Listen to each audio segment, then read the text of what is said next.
आज आपण बनवतोय अंड्याचं ऑमलेट. त्यासाठी मी इथे 4 अंडी घेतली आहेत. आता ही 4ही अंडी आपण फोडून घेणार आहोत. एक एक करून सगळी अंडी फोडून घेणार आहे मी. 2 अंडी फोडलेली आहेत, अजून 2 अंडी फोडून घेते. हे अशी अंडी फोडून घ्यायची ते आणि छान फेटून पण घ्यायचे ते.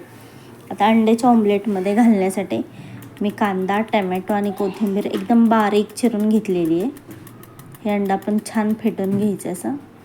4ही अंडे मी फोडून आणि फेटून पण घेतलेत.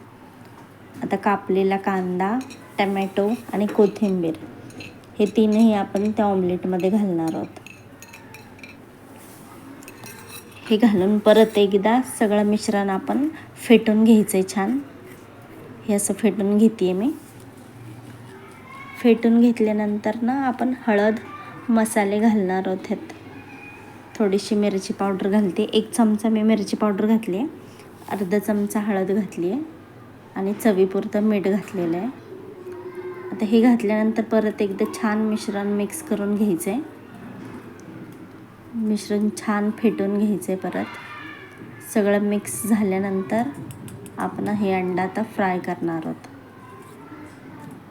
छान सगळं मिक्स होईपर्यंत फेटून घ्यायचं आहे. गॅसवर आपण पॅन ठेवलेला आहे, त्यात 1 चमचा तेल घातलं आहे. तेल गरम झाल्यानंतर आपण हे अंड्याचं जे मिश्रण आहे ते सगळं आपण ओतणार आहोत. हे सगळं मिश्रण मी घातलं आहे. तर 4 अंडी एकत्र असल्यामुळे हे थोडंसं मोठं झालेलं आहे. त्यामुळं अंड्याचं ऑमलेट आहे ते खालच्या बाजूने भाजलं जातं, पण वरती थोडंसं कच्चं राहतं. त्यामुळे मी 1-2 मिनटं झाकण त्याच्यावर ठेवलेलं होतं. तर हे थोडं वरतून शिजल्यासारखं झालेलं आहे. खालून पण भाजलेलं आहे. त्यामुळे आता वरच्या बाजूने आपल्याला छान भाजून घ्यायचं आहे, म्हणून मी आता पलटी मारते. हे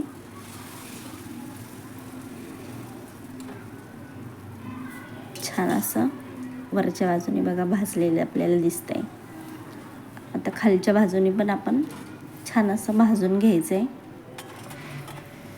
हे बघा, अशा पद्धतीने आपला अंडा ऑमलेट तयार आहे. छान असं आपण भाजून घेतलेलं आहे.